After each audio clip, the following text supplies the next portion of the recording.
Vietnam,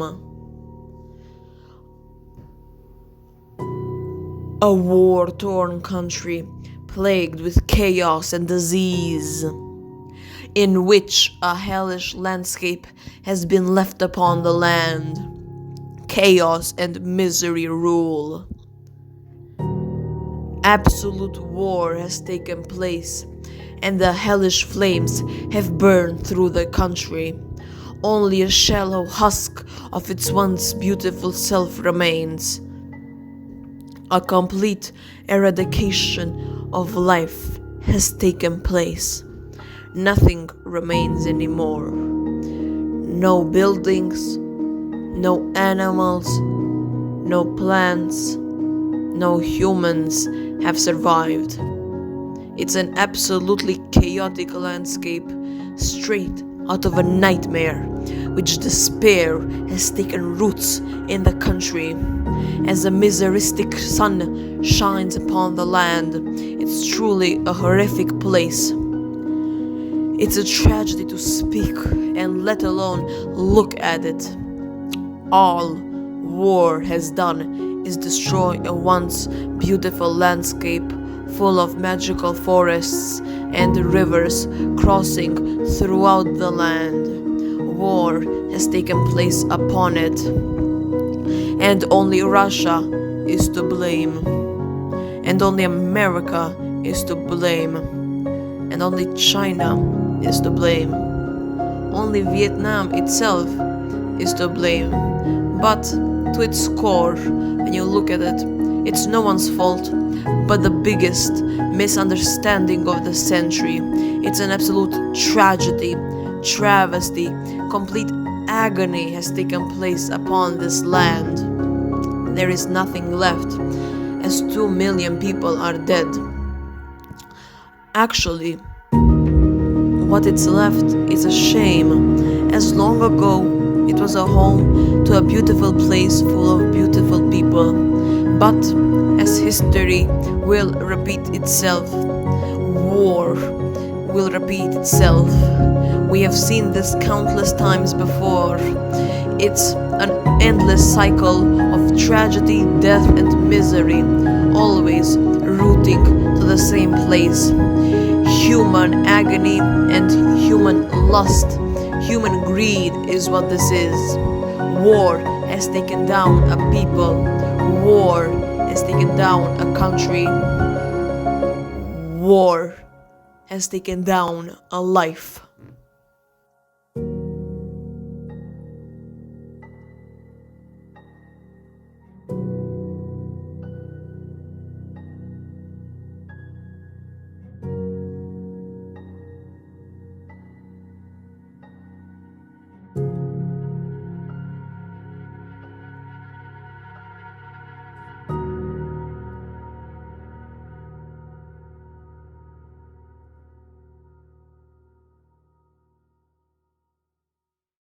Well, at least that's what most people think.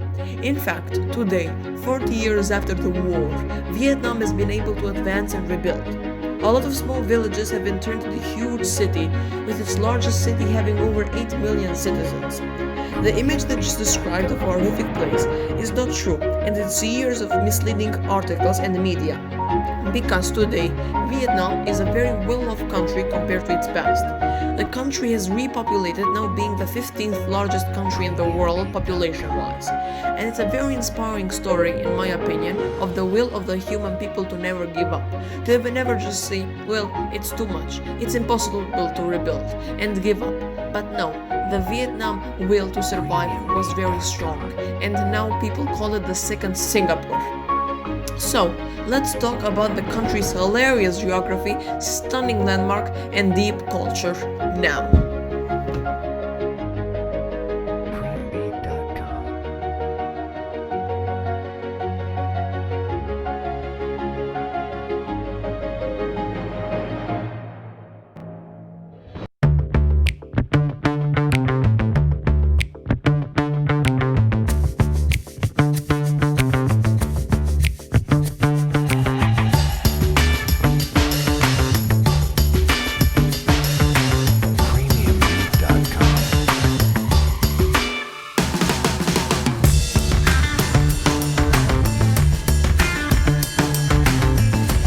Vietnamese food has achieved a cultural standard around the world due to the global popularity of the dish pho.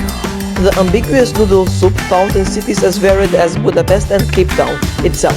However, the 90 plus million people who live in Southeast Asia eat a lot more Vietnamese food than just pho. So let's count down the top 6 Vietnamese dishes. What really makes Shan Lu unique is its mystery. Some say the secret ingredient is from the waters of the secret ancient city, Ba Le. Well, nobody is for sure, except for Hanoi locals.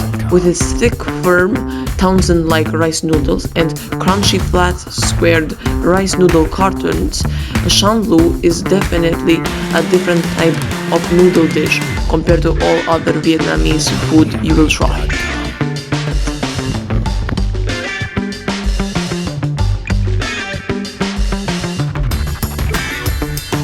Invented in North Vietnam but available throughout the country, bun choon is a cheap, fun breakfast option for those days you're not in the mood for soup. Don't look for a fancy Vietnamese restaurant to eat bun choon.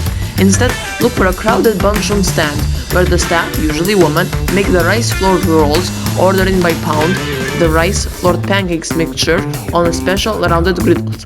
Bun choon is really cheap, making it a great off-the-map meal of choice.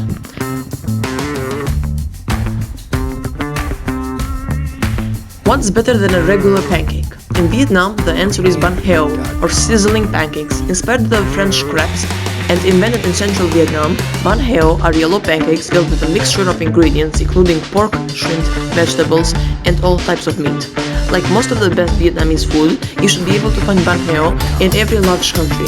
Just come to dinner hungry when you want to try them out in the center of the country where they were invented.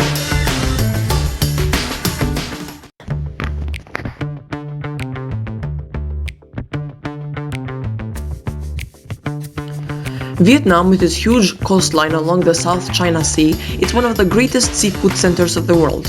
Han Sai is a common choice when groups of Vietnamese want to go out with friends for a fun dinner. As you travel along Vietnam, you will surely see large groups of locals at Han Sai restaurants eating copious amounts of seafood and toasting Mot, Hai, Bans, Dos, meaning 1, 2, 3, drink, and it's a way of toasting and celebrating with friends.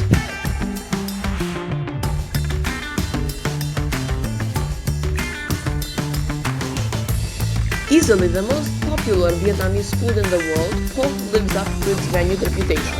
When eating it in its homeland, named after the flat, pho-like noodles that fill the bowl, pho is Vietnamese pure magic. Ironically though, Vietnamese noodle soup tastes differently depending where you eat it.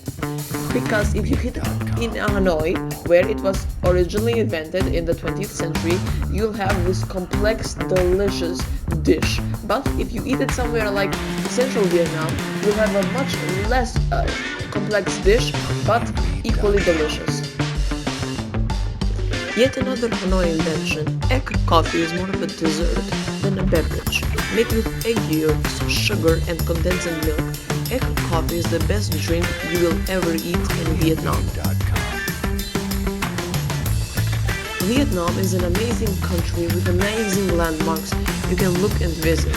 So, let's count down some of the most amazing landmarks you can find on Vietnam.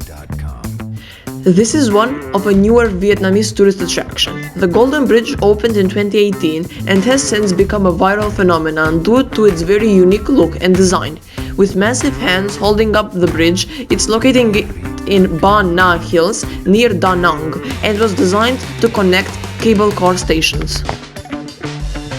One of 8 UNESCO heritage sites in the country, Ha Long Bay is a truly stunning place with massive limestone cliffs and lush nature. It has become a very popular destination to go for a boat ride. Normally, you'd book a 1 or 2 day boat and travel around the archipelago. You can also overnight at Cass Bay Islands, for example, and explore more of Ha Long Bay. Often dubbed as Angkor of Vietnam, it's an UNESCO World Heritage Site that you shouldn't be missing out on if you're interested in the story.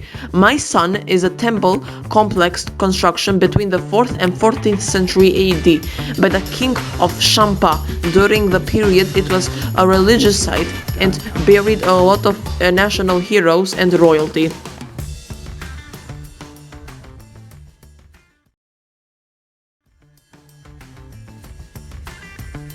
Vietnam is divided in three parts: North Vietnam, Central Vietnam, and South Vietnam. North Vietnam, with Hanoi as its urban center, it has been developed more rapidly than other sections of the country. Fertile soil of the Red River allows for an organ-based society to develop and prosper. Central Vietnam, as you can see on the map, is very narrow. In some sections, only 48 kilometers separate the neighboring countries, Laos, from the sea. It gives the country a very unique look. Due to the limited land area, most inhabitants are employed in sea-related activity. Southern Vietnam corresponds to America's Wild West. The frontier is underdeveloped compared to the rest of the country. However, the rich land of the Mangong Delta today makes the area the third largest exporter of rice. Vietnam has a coastline of 3,444 kilometers, not counting the many islands. So, due to this shape, Vietnam has different climate zones. The temperatures are generally higher in the southern parts than in the country's north. Vietnam has many forest regions and rolling hills. High mountain peaks can be found in the northern part of the country. And the highest point of Vietnam is Phan Xipang, also called Phan Hipang, and nicknamed Roof of Indochina. The mountain is 3,143 meters high.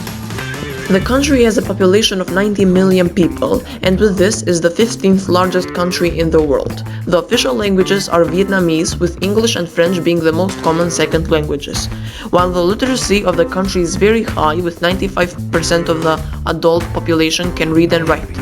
The currency of the Vietnamese country is the Vietnamese dong and has highly depreciated, with 1,000 dongs equaling up to 40 US cents or 30 British pence.